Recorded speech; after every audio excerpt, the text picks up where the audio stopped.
lagi dalam pembelajaran jarak jauh IPA SMP kelas 8. Di video kali ini kita akan membahas mengenai latihan soal tuas jenis kedua dan ketiga. Tapi nanti juga ada tuas jenis pertama yang saya sisipkan di latihan soal ini. Oke, langsung kita ke materinya saja ya. Oke, kita lihat soal di gambar. Hitung keuntungan mekanis dan hitunglah kuasa jika bebannya 100 Newton. Jika kita lihat, maka sistem pada tuas itu termasuk tuas kelas kedua karena beban itu di tengah, jadi bebannya di antara titik tumpu dengan kuasa. Ya. Jadi perlu kita ingat ya mengenai hubungan keuntungan mekanis dengan lengan beban. Jadi keuntungan mekanis itu sama dengan lengan kuasa dibagi dengan lengan beban. Atau kita ingat lagi ya bahwa keuntungan mekanis bisa kita peroleh dengan cara membagi beban dengan kuasa. Sekarang kita lihat pada gambar 2 meter ini berarti merupakan informasi mengenai lengan beban ya.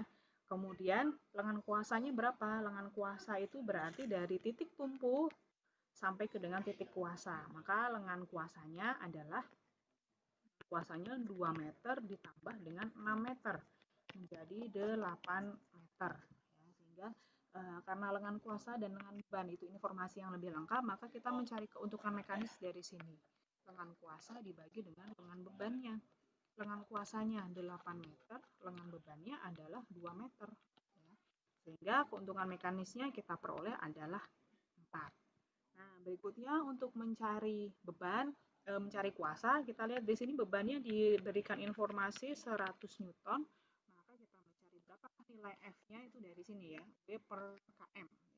Beban dibagi dengan keuntungan mekanis. Bebannya 100 Newton, kemudian keuntungan mekanisnya kan sudah peroleh 4, maka kuasa yang diperlukan itu adalah sebesar 25.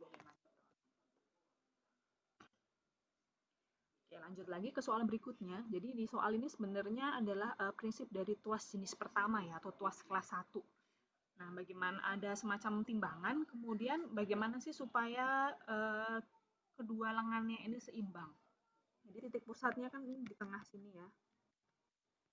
Oke, kemudian lengan kiri, lengan kanan kita ibaratkan nih lengan ke kiri itu sama dengan X, kemudian lengan ke kanan itu adalah Y ya.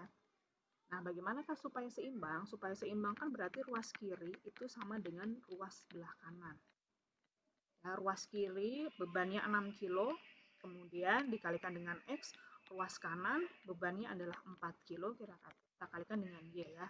Kilonya kiri kanan sama, kita eliminasi saja, maka 6X sama dengan 4Y. Atau X sama dengan 4 per 6Y ya. Atau kalau kita sederhanakan lagi menjadi 2 per 3Y. Apa sih artinya kita dapat bahwa X itu sama dengan 2 per 3Y? Nah, artinya seperti ini. Jika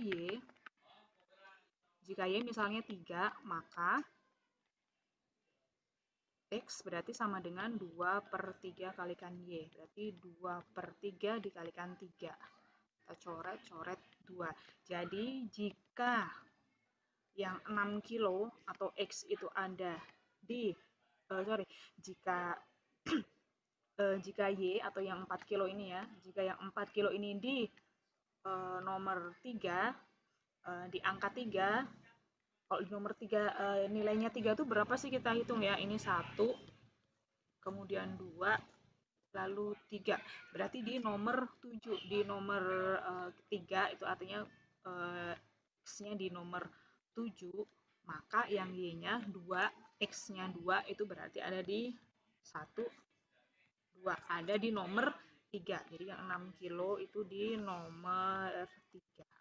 Ya, jadi jika Y sama dengan 3, jadi ketika beban 4 kilo itu ada di 3 dari pusat atau di nomor 7, maka si X itu ada berjarak 2 dari pusat atau berada di nomor 3.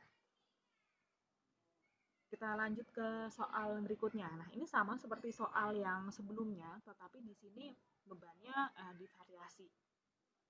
Ya, bagaimana sih solusinya supaya beban seimbang? Nah, untuk mempermudah kita buat lagi kesepakatan ya, pusatnya itu ada di tengah. Kemudian kita lihat di sini jarak ke P itu adalah X, kemudian jarak ke sisi yang ruas sebelah kanan itu adalah Y. Ya, untuk seimbang maka ruas kiri itu kan harus sama dengan yang di ruas kanan. Oke, ruas kiri itu adalah P, ruas kanan adalah Q dan R. Maka di ruas kiri itu adalah P dikalikan X ditambah dengan Q dikalikan Y ditambah dengan R dikalikan dengan Y. P-nya adalah 120X sama dengan Q-nya berarti 20Y plus 40Y. Atau kita peroleh di sini ya, 120X sama dengan 60Y. Nah, kita buat di sini 120X sama dengan 60Y, itu artinya X-nya sama dengan 60 per 120Y. Ya, kita sederhanakan menjadi setengah Y. Nah, apa sih artinya dari X ini setengah Y?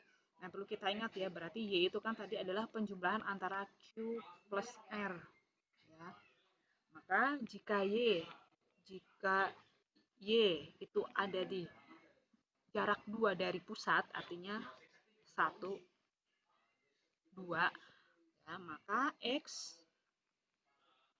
X-nya adalah setengah dari Y, atau X-nya adalah setengah kalikan 2. Ya, itu adalah di 1. Jadi jika Y di 2 atau di nomor 7, ya kan ini angkanya 7 ya. Oke, berarti di sini Q dan R di nomor 7, maka yang P itu berada di nomor hanya 1 ya, berarti di nomor 4. Atau misalnya jika Y-nya sama dengan 4, berarti ada di nomor, kalau 4 ini 2, 3, 4 di nomor 9, QR-nya ada di nomor 9, maka X-nya adalah setengah dari Y. Setengah dari 4, ya kan? 2. Berarti ada di nomor, ada 1, 2. Ada di nomor 3. Jadi dari cara ini kita bisa mendapatkan dua buah solusi ya, bagaimana sih supaya kedua benda ini seimbang. Jadi solusi yang pertama yang kita peroleh ya, solusi pertama yang kita peroleh, jadi jika Y itu ada di 2 atau di nomor kedua, di jarak 2 dari pusat, itu berarti ada di nomor 7, maka X-nya ada di 1 atau di nomor, di sini nomor 4. Ya. Yang kesimpulan kedua, solusi kedua, jika Y itu ada di posisi keempat, atau di sini maksudnya adalah di nomor 9 kan, 1, 2, 3, 4, di nomor 9, maka yang X-nya itu di nomor kedua dari pusat. Ya, 1, 2, ya, 1, 2, di nomor 3. Ya, jadi ini adalah opsi atau solusi bagaimana supaya kedua beban itu menjadi seimbang. Nah, berikutnya,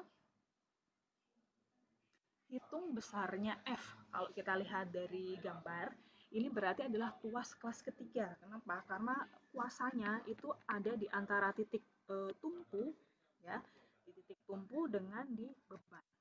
Ya. Maka kalau kita lihat, ini titik tumpunya, ini adalah bebannya, kemudian kuasanya ada di tengah. Oleh karena itu, yang 8 meter ini adalah lengan, 0,8 meter itu lengan kuasa ya. Ini lengan kuasa. Kemudian lengan bebannya adalah dari titik tumpu ke benda, lengan beban. Jadi lengan bebannya 0,8 ditambah dengan 0,21 meter. Ya, ini lengan bebannya.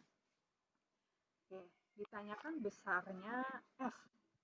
Kalau kita lihat sekarang bebannya itu adalah 0,5 kg atau setengah kilogram. Karena gaya berat, ya, berat, maka kita pakai rumus percepatan gravitasi bumi untuk mencari berat, kan dikalikan dengan G. Kalau tidak diketahui berarti G-nya itu pakai 10, ya. Kalau G-nya tidak diketahui berarti pakai 10 meter per sekon kuadrat. Sehingga kita peroleh M-nya setengah kilogram dikalikan 10 meter per sekon kuadrat.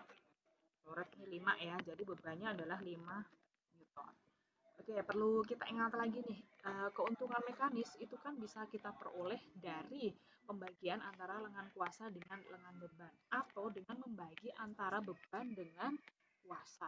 Nah, di beberapa buku biasanya ini yang ditulis ya. Oke, jadi kalau misalnya kita mau membuat persamaan ini, kita balik juga bisa ya. F per W itu sama dengan lengan beban dibagi dengan lengan kuasa, hanya tinggal dibalik aja. Maka untuk mencari F-nya, W-nya tinggal kita kalikan ke sini. Jadi lengan beban dibagi lengan kuasa dikalikan W itu sama dengan nilai dari F-nya. Nah, lengan bebannya di sini kita lihat adalah 0,8 meter, kemudian lengan bebannya itu 1 meter ya. Lengan bebannya 1 meter, kita bagi dengan lengan kuasanya adalah 0,8 meter dikalikan dengan masanya itu 5 Newton, itu sama dengan bebannya. Oke, kita lihat di sini meternya hilang, maka 5 dibagi dengan 0,8. 5 dibagi 0,8 Newton itu adalah F-nya. Atau di sini F-nya menjadi 6,25 Newton dengan F. Jadi kenapa di sini nilai F-nya itu menjadi lebih besar? Karena sebenarnya pada tuas kelas ketiga, jadi seperti benda ini atau seperti pancing ya, ketika kita memancing kita menggunakan konsep tuas kelas 3, itu dia adalah memperbesar perpindahan. Jadi tujuannya itu adalah memperbesar perpindahan ya. Nah, tujuannya adalah memperbesar perpindahan dengan gaya yang tidak terlalu besar. Maka dari itu otomatis nanti F-nya kuasanya akan jauh lebih besar dari beban yang dipindahkan. Tetapi yang di sini besar perpindahannya itu yang dibuat lebih besar. Akan tetapi nilai dari usahanya juga akan tetap sama ya. Jadi seperti kita tahu bahwa pesawat sederhana itu membantu mempermudah melakukan usaha, tidak memperkecil usaha ya, tapi mempermudah melakukan usaha. Nah, sekian pembahasan kita mengenai tuas kelas latihan soal tuas kelas kedua ketiga. Semoga membantu kalian dalam mempelajari pembelajaran jarak jauh.